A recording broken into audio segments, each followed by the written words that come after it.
Welcome to the official Lost podcast. In this installment, we join executive producers Damon Lindelof and Carlton Cuse for more exclusive clues and a preview of the upcoming episode, The Hunting Party, which airs this Wednesday, January 18th from 9 to 10 p.m. Eastern on ABC. But first up, part one of an interview with actor Harold Perrineau, who plays Michael, a father obsessed with recovering his kidnapped son from the mysterious others.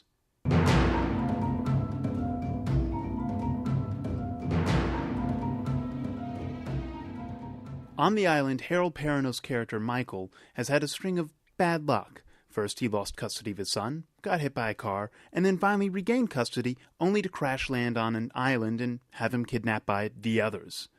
Harold Perrineau's fortunes, on the other hand, are decidedly better. Starting in the stage production of Top Dog Underdog, Perrineau found success through a string of notable appearances, including The Matrix Reloaded and its sequel. Of course, going from one project steeped in mythology to another isn't without its effects. But for Harold, it just may work.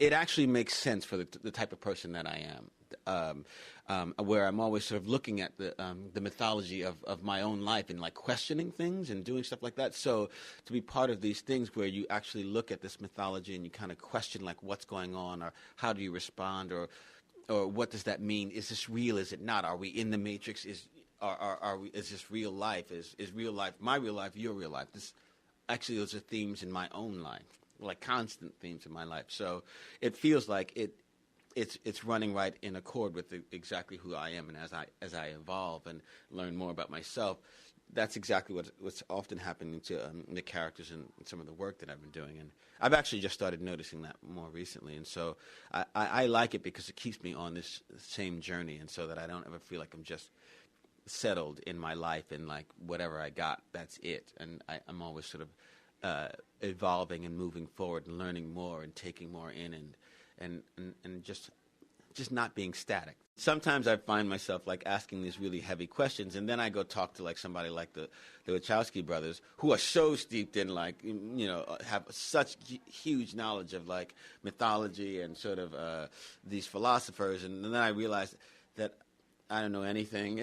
Like these guys are so smart, and J.J. Abrams and Damon, they're so smart, and they have such like really interesting knowledge, backgrounds that they pull from and draw to write these characters. Hey, Locke, what's up with the blast doors? Blast doors? Yeah, like in case of an explosion, they come from the ceiling. That guy down here, Desmond? Yeah, Desmond. He didn't tell you about these, what they're for? No, he didn't. I guess that the thing that's hardest to capture for me as an actor on the show is, you know, we've all become good friends, and the set's become a really comfortable place for us to be. So sometimes the toughest thing is to keep up the amount of tension that's there. Like, for us, it's now been almost 2 years, and in the show, it's only been a month, a little over a month. And so to keep that fresh kind of tension, like how new everything is, how different, like to keep remembering that has been a sort of tough thing. You know, after we go out on the raft and then come back, really that's only like a week. But between the time we go out on the raft and come back and we find the hatch, that's really only been a week in the life on the show. But for us, it's been a hiatus and, you know, new things and kids being born and family and marriages. And you know what I mean? And so to keep that kind of tension has been sort of tough. I have to keep reminding myself, this hatch, we've never seen this hatch. The island is really, really weird. And like how strange, like, and are we still in that place of what the hell is going on? Like, that's been sort of the hardest thing to capture. Of course, working on Lost isn't all philosophy. A lot of it is also physical, like the early rivalry between Michael and Jen, played by Daniel Dae Kim. But while their two characters on screen were still making up, Harold and Daniel Dae Kim had already found a common ground. My first thought was that we were going to be forever like fighting each other, because I actually thought that Michael and Sun were going to somehow get together. He was so mean to her. Michael was just responding to her, and I thought that somehow, you know, they'd be sneaking off into the jungle, you know, doing whatever they did, and then, you know, that he and Jin were going to be just adversarial throughout the whole thing. And so I had no idea that it was going to go this route, that they were going to, and every time you saw the two of them together, one of them was beating the other one's behind. Like, he's trying to drown me, I'm trying to punch his brains out. Like, there was always so much stuff, so I did not picture that it was going to go this way. They took him right out of my hand. Right out of my hand. I'm not going back without him.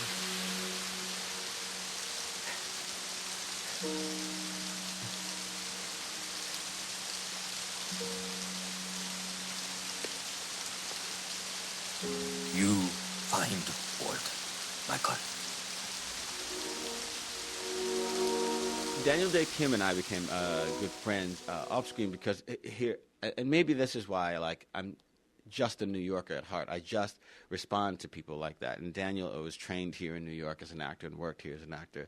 And so a lot of our sensibilities were the same. And we also both, our families came over. His sons and wife came over, and my daughter. And so then the kids started playing together, and our wives suddenly became really good friends. And he and I just had a really easy way of working. And we also had this thing that we had to do that was very similar to Oz. The reason we all became good friends in Oz is because we had to be really mean to each other a lot, often.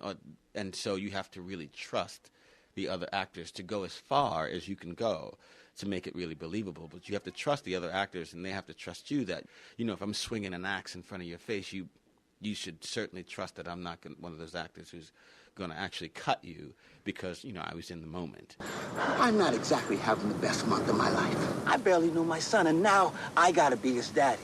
And then to top it off, I have a deranged Korean guy trying to kill me, and for what? Look, I get it, right? It's the watch. Mine broke. I found this in the wreckage, and I figured, hey, why let a $20,000 watch go to waste? Which is ridiculous, since time doesn't matter on a damn island!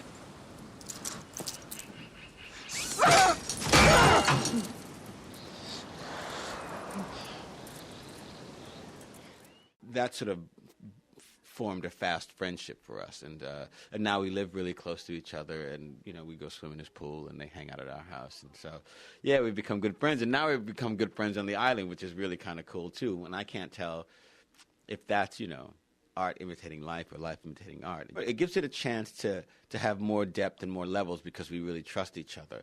And then when we get to places where we like each other, that we actually get to pull from a really genuine place, because we really, really do. And so then that it sort of, hopefully it fills it out in a way that maybe you can't always see, but you can feel that it fills it out, and that we really do like each other a lot. It's been a while since Harold has had to swing an axe in someone's face or do anything really violent. Until now. Here's a clip from this week's episode, The Hunting Party. Stay in there. Stay. Michael, what are you... Stay in there, Jack! Hey, whatever's going on... Look, I'm going after my son. I'm going after my son, and nobody is going to stop me, okay? Okay, that is my right. That is a father's right. There's another way to go about it. Get in the damn room! You're gonna shoot me, Michael! No, but I'll shoot your damn computer.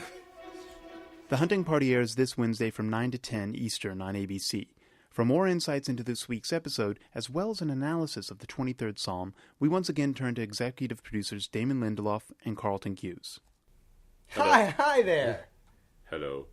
Hello. This is Carlton. This is Damon. Hello. Hello.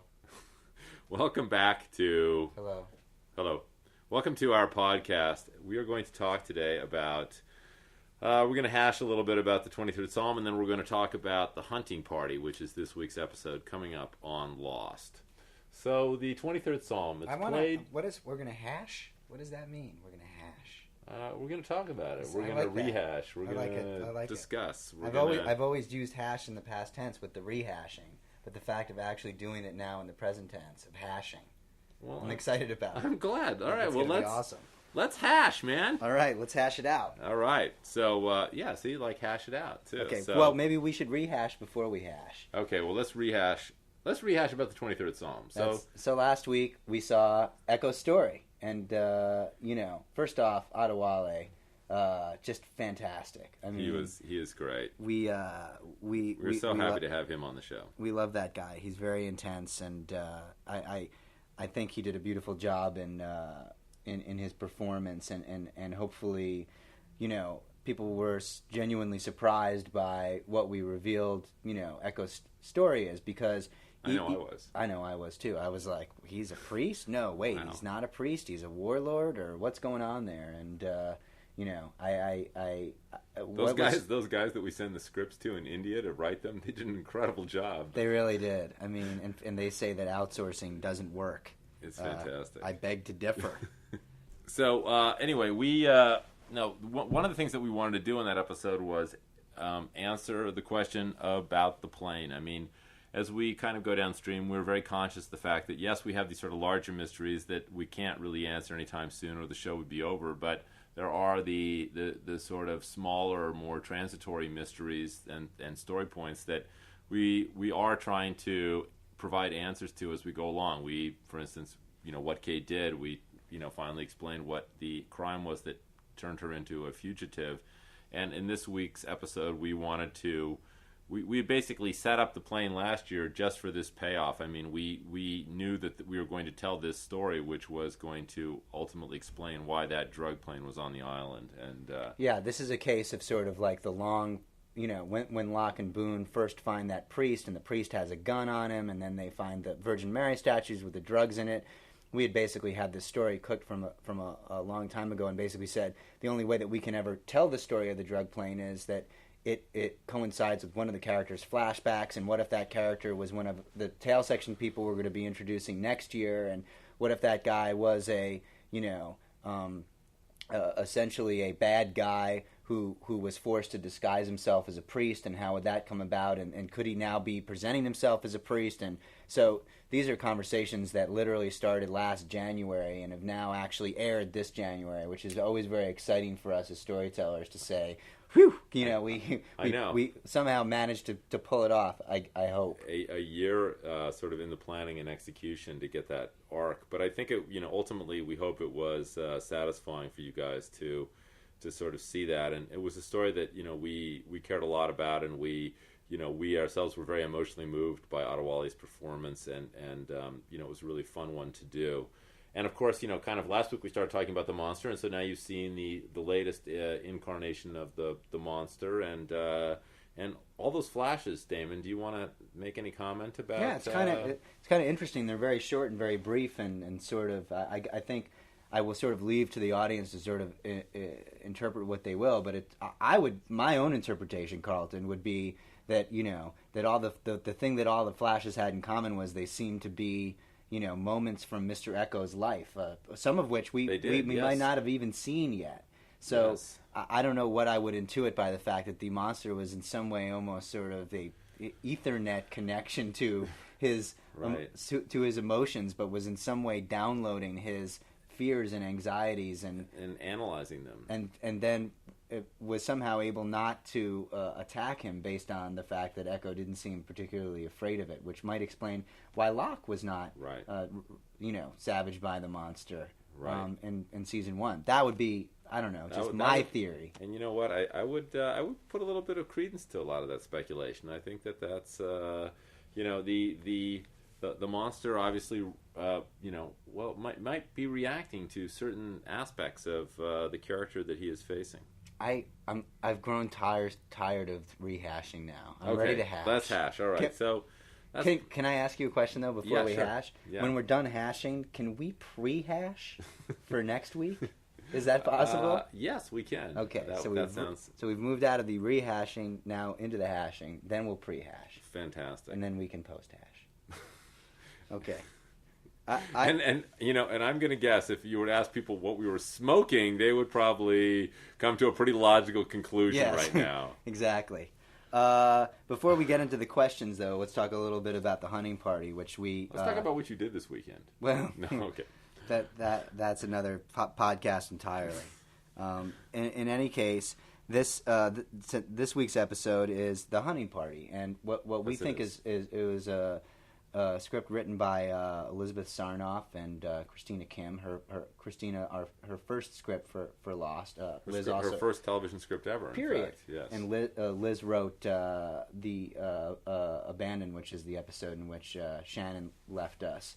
And we love this episode. It's going to be a Jack flashback story, which is going to tell a very important part of his life. When last we left Jack's story, we know that he married Sarah last season, and this season we told the story of how they met. And we also discovered that Jack was no longer married. I mean, we learned that on the island, and so what happened to that marriage, man? Well, my guess is that the flashback story might help us understand how Jack got from point A to point B. I sure hope so, because to be honest with you, I'm getting sort of frustrated with the fact that you don't really give us any answers on this show, Carlton.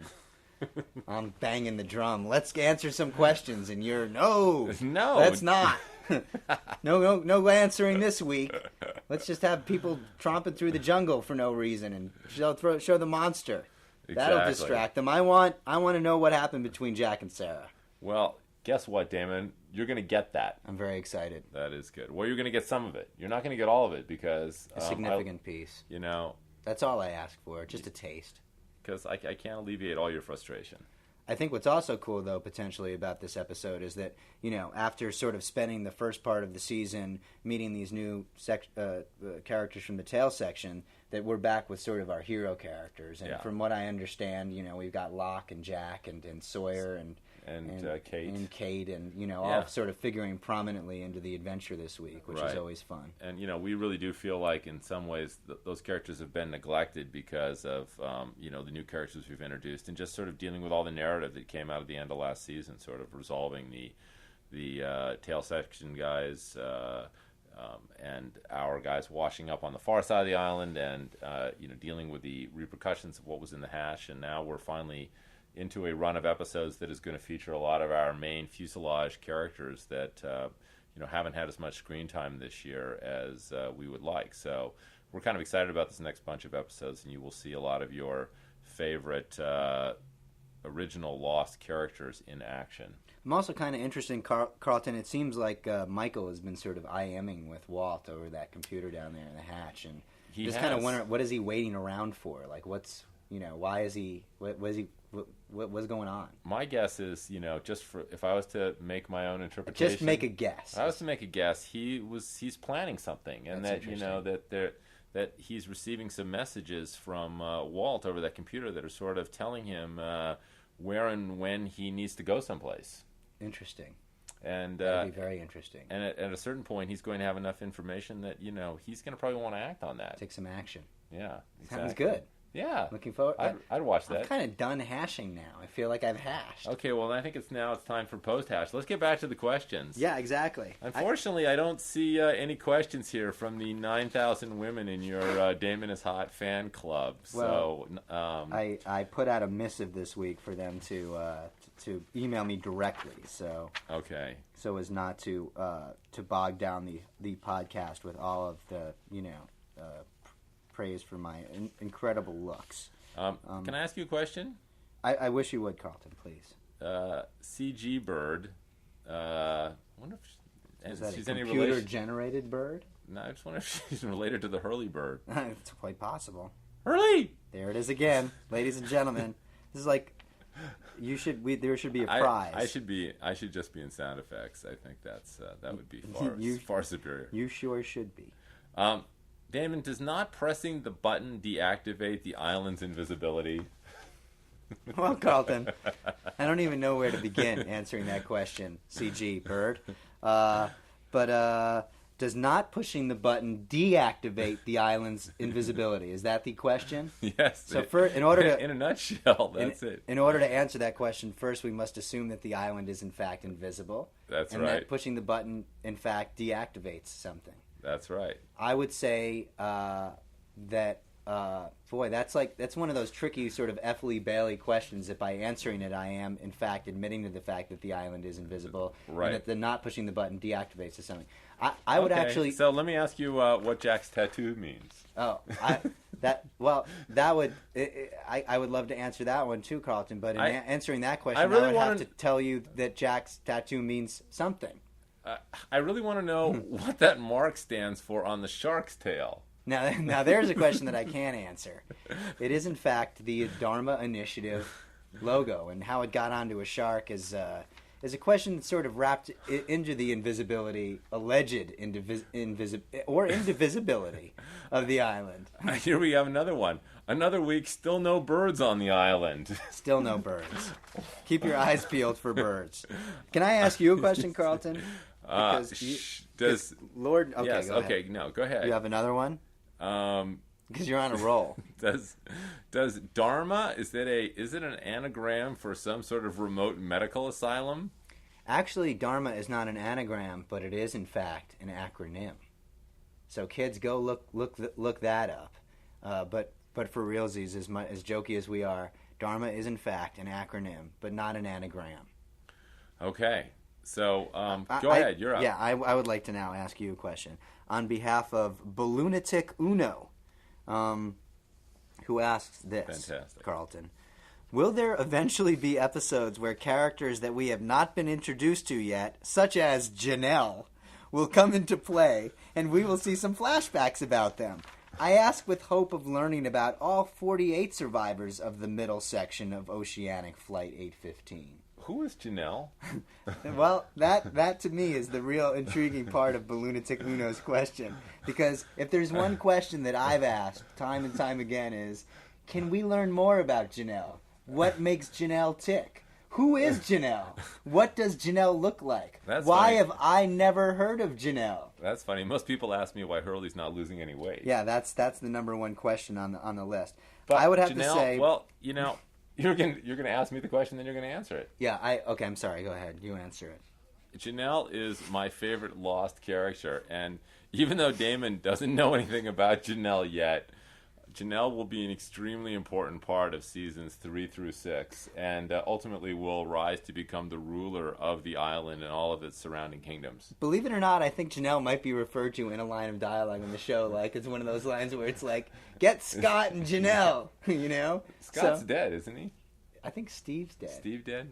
I'm not sure. Okay. All right, well, I guess the question is answered, and Janelle's...